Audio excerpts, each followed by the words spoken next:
Today, we begin a new series in a book of the Bible that is probably one of the most overlooked books. And we're going to see what First Chronicles is really about. We're going to discuss an overview, get an idea of why this book is in the Bible, what it's for, why was it written. And we'll talk about that today when we come right back.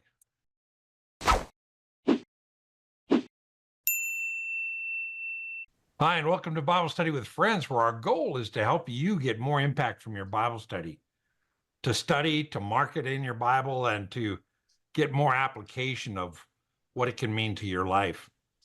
Today, we're going to be starting a new series with my friend Kyle Ginstead, and Kyle and I are going to start First Chronicles. I wanted to give a little background to the books and do by way of an introduction to our series, get an overview of what's happening and why.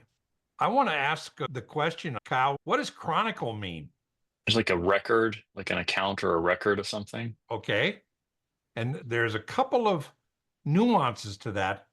In fact, we're very familiar with that word because there are newspapers all over America that are called the Chronicle. Some famous Right. ones are the San Francisco Chronicle and the Houston Chronicle. These are newspapers that record the moment. I went to a dictionary and looked up chronicle, and it basically means a Right. time-ordered record of events. The dictionary says it is a historical account of events, usually without analysis or interpretation. So a lot of the newspapers like it because it says, hey, we just give the news. We're not into analysis. We're not into interpretation. This is just the event of the day. Okay. Now, First and Second Chronicles are records of the events, but they are not meant to be an exhaustive record of events. It hits high points on an agenda, but it's not Okay. meant to be a chronological story. In fact, we get the word chronological from Chronicle. Okay. So it's a chronological history, but it is not an exhaustive history. You see All right. the distinction between the two? Yep. It doesn't try to record everything that happens, but it does take the story through with an agenda of what the story is about. Now, we're going to see gaps. We're going to see some things in First Chronicles that aren't recorded anywhere else. And so we'll do that as we get into this. So let's go back to my notes. Look at some other things interesting about Chronicles. Did you look into who wrote it? I didn't. There's some theories that Ezra wrote the book. In fact, he writes First and Second Chronicles. First and Second Chronicles in the original Hebrew were one scroll. They didn't All get right. divided until the Septuagint in about 200 BC, when the Greeks translated the Hebrew into Greek. They separated the book of Chronicles into First Chronicles and Second Chronicles. Originally, the book was meant to be an entire history. First Chronicles covers from Adam, okay, and it goes all the way to the death of David. Second Chronicles picks up with Solomon, David's son, and goes to the end of Cyrus, the king of Persia, releasing the people from exile. There's a hint about why the book was written right there in that history. The date it was written was approximately 499 to 400 BC. Okay? That was, All right. and that is within Ezra's lifetime. So Ezra was alive during this period. But the book doesn't cover the history of 499 to 400. Let me switch over to another page. Let me show you this chart here. The history it covers, if you look right here, is from 31, 2 Samuel 31 is where First Chronicles starts up. About 1011 BC, and it goes through 971 with the death of David. And then Second Chronicles picks up with 971 and goes all the way down to 587. So it's written during that period right up at the very end of Second Chronicles. Now, After 587. now we know that it records all the history of Israel with an agenda, and I'll get to that in a second. But it does not record any history after Cyrus releases the exiles to go back to Jerusalem. There are Okay. no events recorded in First or Second Chronicles after that date, so they know that it was written covering history up to that date. Now, let's go back to some notes here, because there's some interesting questions we need to ask. Ezra is considered a potential author because in Ezra chapter 7, verse 6, it talks about Ezra being a scribe, that is, one who writes. And it covers this area of Ezra's life up to the release by Cyrus, where Ezra was alive during that period of release. But there's no real evidence that he wrote it. So most scholars, when they refer to the author, they refer to the chronicler. And just to be safe, because we don't know exactly for sure who the author is, but it makes some sense that Ezra may have been. Now, I want to talk about the agenda, and I'll show you this. Read verse 1, 2, and 3. Adam, Seth, Enosh, Kenan, Mahalalel, Jared, Enoch, Methuselah, Lamech. Okay. Now, there's some weird things and interesting things in those 3 verses. It names a bunch of people, but let me ask 2 questions. The first question is, who is missing from verse 1? Cain and Abel. There's no mention of Cain and Abel, or Cain being the survivor of the Cain and Abel episode. Yeah. It goes right to Seth. Now, one of the reasons it goes to Seth is Genesis records under Seth, men began to cry out to the name of the Lord. So Okay. Seth is really the beginning of a trace of men pursuing God. And that trace goes to Noah. But it's very interesting that first verse misses Cain and Abel because they're not in the agenda. I'm going to talk about the agenda in a second. Now, the second thing that you notice, that is a strange first verse, isn't it? Yeah, it's just names, not even explanation. There's no introduction like we're doing now. Yeah. Because it doesn't say, this is a history of it, blah, blah, blah. It just goes, Adam starts it.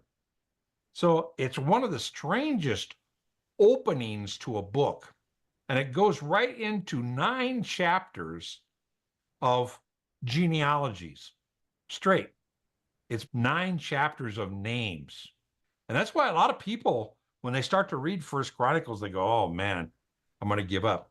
But we can make 2 observations about the genealogies. Number 1, details are important to God. And number 2, people are important to God. In fact, there's some sections in these 9 chapters that aren't recorded anywhere else in the scriptures. In chapter 4 of First Chronicles, it talks about the genealogy of Judah, which is not recorded anywhere else in scripture.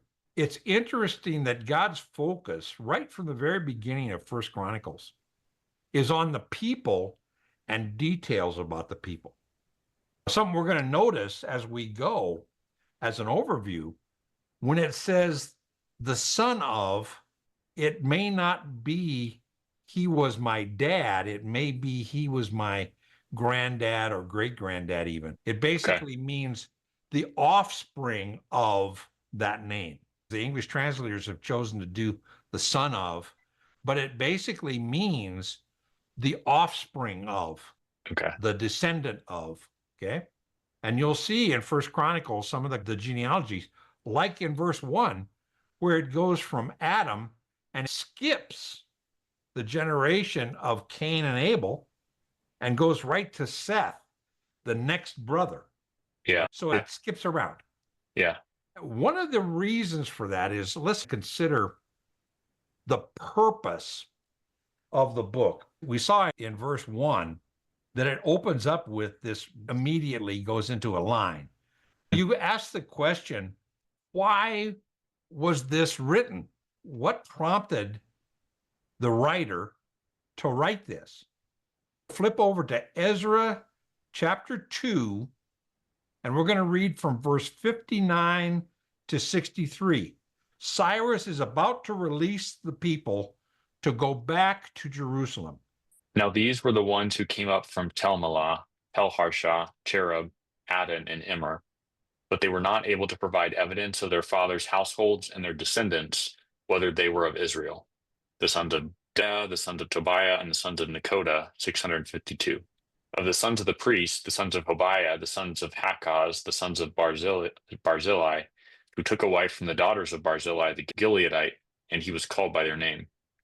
These searched among their genealogical registration, but they could not be located, so they were considered defiled and excluded from the priesthood. The governor said to them that they were not to eat the most holy things until a priest stood up with Urim and Thummim. What is happening there in those verses in Ezra? So it seems like the people from the exile, so the people, is it Babylon, the people who were in Babylon? Yeah, this is the very end of the 70 years in captivity in Babylon. Cyrus is starting the process of releasing the people back to Jerusalem. And Ezra is going to take people back and establish the priestly order in the temple. And he's going to bring the word back. He's going to bring the priests back. He's going to restart the temple worship. Now there's a problem because a lot of people had been 70 years and they lost track of what family they belonged to. So they couldn't prove that they were descendants of priests. As a result, they couldn't serve as priests. They had to wait and basically be blessed by a priest in order to be involved with the temple at all, let alone as priests, as doorkeepers and that kind of thing. What we see here in Ezra is that genealogies were extremely important to the people coming out, going to the temple.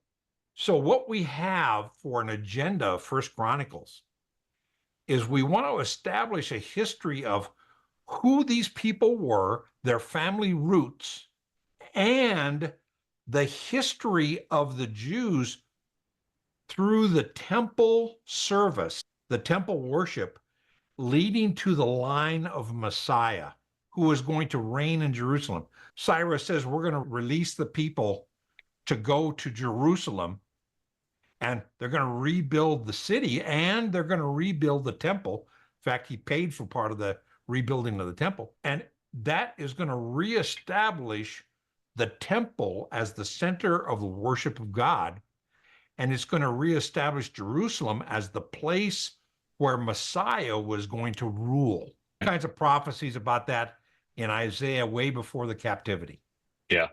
Okay. So it became crucial to the people that were leaving.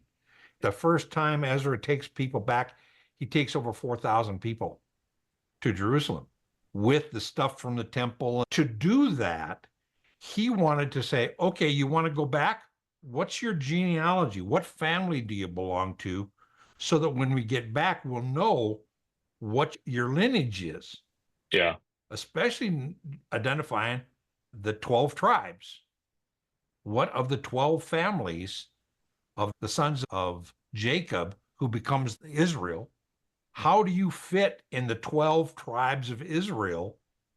And how do you fit in the lineage of the Messiah through those tribes? And it's interesting because as I was looking at the book, it seems like there are a surprising amount of time in the middle that it talks about the Levites and the priests and the musicians. It focuses Levites specifically. Because Cyrus was letting them go back to Jerusalem, yes, but more importantly, go back to rebuild the temple and restart what they hadn't had for 70 years. Mm-hmm. So the question in the mind of the Jew was, God judged us for 70 years because of our sin, because we really fell away from worshiping him. And because of our disobedience, he judged us by allowing us to be taken captive by Babylon and then by Persia. So now he is releasing us. The question becomes, can we restart his blessing as his people? Can we restart the relationship with the temple and the temple worship? So it was very important that we have two things going on in Chronicles. We have the line of Messiah through David, and we Yep. have the line of the priests and the temple worship. Okay. And that will help us because, for example, there is no history at all of the northern tribes of the northern kingdom. There's no talking about the defeat of the northern kingdom and the reestablishing of where those people went. There's none of that because the important was the Messiah's line was going to come through the southern kingdom, the kingdom of David and Solomon. So that's the focus. That's right. Zerubbabel was the first governor in Jerusalem as the release from the captivity. He was a direct descendant of David, and therefore in the line of producing the Messiah, because remember, the Messiah was going to be the eternal king in the line of David. And it was very important to also track to make sure that the people who served in the temple were acceptable to God, because they got in trouble 70 years ago by not being acceptable to God. I want to do that again. So they were very concerned about the genealogies of who was going back. Okay. And if you do this, the history in Ezra, when they went back, people from the area of Jerusalem came and said, hey, we want to help build the walls. And Ezra said, but you can't, because you can't prove your genealogy. The Jews have been called upon and released to build God's city and God's temple. And so we won't let you help. First Chronicles and Second Chronicles is really a history of the Messianic line and the priesthood to the temple being rebuilt after Cyrus releases them. And you'll go, hey, First Chronicles misses somebody. It's somebody that's not in the line of Messiah. That's the important agenda. Yeah. Cain and Abel, not in the line. Seth is in the line. Okay? Yeah. So Seth, his line leads directly to Noah. And out of Noah's sons, Ham becomes the big important lineage, because that is the lineage that we lead through to Messiah. And we'll see that as we go through. So what we're going to do in Chronicles as we go here, Kyle, is we're going to keep a kind of a 10,000 foot level over all these genealogies, because many names, I'm not going to have you read 9 chapters of names. That would be like punishment. You don't deserve that. You're a friend, and I would like to keep you as a friend, so I'm not going to make you read all those verses. But we're going to see something very interesting in that we see this period. If you read First Chronicles chapter 1, verse 1, and then go down to, I've got the note here, go to Second Chronicles 36, verse 23. Read verse 1 of Chronicles 1, and then read in Second Chronicles chapter 36, verse 23. This gives us our bracket for the book of First and Second Chronicles. Okay. So First Chronicles 1:1, Adam, Seth, Okay. and Second Chronicles 36:23. This is what Cyrus, king of Persia, says. The Lord, the God of heaven, has given me all the kingdoms of the earth, and he has appointed me to build him a house in Jerusalem, which is in Judah. Whoever there is among you, all of his people, may the Lord his God be with him. Go up then. We have this bracket from creation, from Adam. Yeah. This line of the importance of the house of God. Cyrus says, God has laid on me. He quotes out of Ezra chapter 1. But God has appointed me to build him a house. And I'm going to send the people back to build a house of worship for the God who's blessed me as the king of Persia. Okay. So that's the bracket of 1st and 2nd Chronicles. Starts with creation, ends with Cyrus releasing the people to go back and reestablish the temple. Make sense? Did you have any other comments for an introduction to the book? Ask any other questions? Yeah, let me take a look here and see if I had thought of anything. So the idea, the reason, as I was looking at it, one thing that stuck out as you were talking is that the Levites are focused on the temple workers, the musicians, all that. And then a lot of it seems to focus also on David's life. Does that tie into what you were saying, where it's focusing on the Messiah In fact, line? First Chronicles is going to end with David's life because David is the line that's going to produce Messiah. That was the Davidic covenant, was your descendant will establish an eternal kingdom as Messiah. Okay. So the emphasis on David was the line of Messiah. The emphasis on the priests was, if you're going to have somebody that supervises the sacrifices and the worship of God, you better make sure that they are Levites, that God Yeah. said, this is who I want to do this. The emphasis is on the line of David, the Messianic line, and the priests and servants of in the temple. The doorkeepers, the choir is addressed, all these, because if we want to come out of the captivity of 70 years, we want to make sure that we reestablish worship correctly in a way that's going to please God, in a way that God laid out for us. He said, there's a group of people I want to be priests, and they're called the Levites. They're in the genealogy of Israel. Yep. But I don't want just anybody being a priest. So if I'm reestablishing Jerusalem and reestablishing the temple and getting back to worship, I'm worried about the fact that I want that worship to be correct and pleasing to God. And I don't want to make any mistakes. So the emphasis becomes, who are these people and where is the line of Messiah going, and where is the purity in the priesthood and in the service in the temple? Okay. And that's Yeah. why all you have this, you're going through the line of David, and then all of a sudden you have this whole section on the priesthood, because their entire focus needs to be on the temple. Yeah. So we Yeah, have an overview of First uh-huh. Chronicles now as we go. We're going to be watching these names. We're going to be highlighting things. We're going to fly over it 10,000 feet, and we're going to look for names that jump out that we are familiar with in the line of the Messiah. Okay. That moves the story towards Jesus coming as Messiah to Jerusalem. All right. So really, First and Second Chronicles, great kind of a historical narrative. It's not meant to be exhaustive. It's not meant to cover everything that happened. For example, when it starts talking about David, there's nothing in First Chronicles that mentions his sin with Bathsheba. The descendant is mentioned because the second child is in the line of Messiah.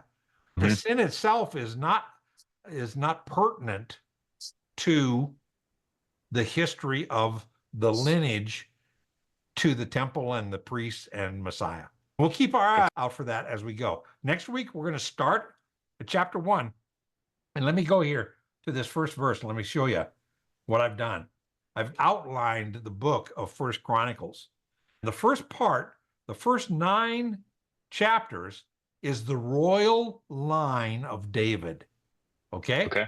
And we're going to see, starting with Noah, we're going to get the genealogy from verse 1 of chapter 1 down to verse 27, a genealogy from Adam to Abraham. He wants to get from the creation to where the people began to be Jews with Abram. So he gets there quick. 27 verses. Covers all of that history. Why? Because his agenda is, let's get to the genealogy of Messiah. And the first thing you got to start with to get a Jewish Messiah is you got to start with Abraham, the first Jew. We'll start to see that next week. Today we've been talking about First Chronicles. And I hope it's been a blessing to you just to see an overview. And I'd like to take just a moment to say that Bible Study with Friends is a nonprofit ministry.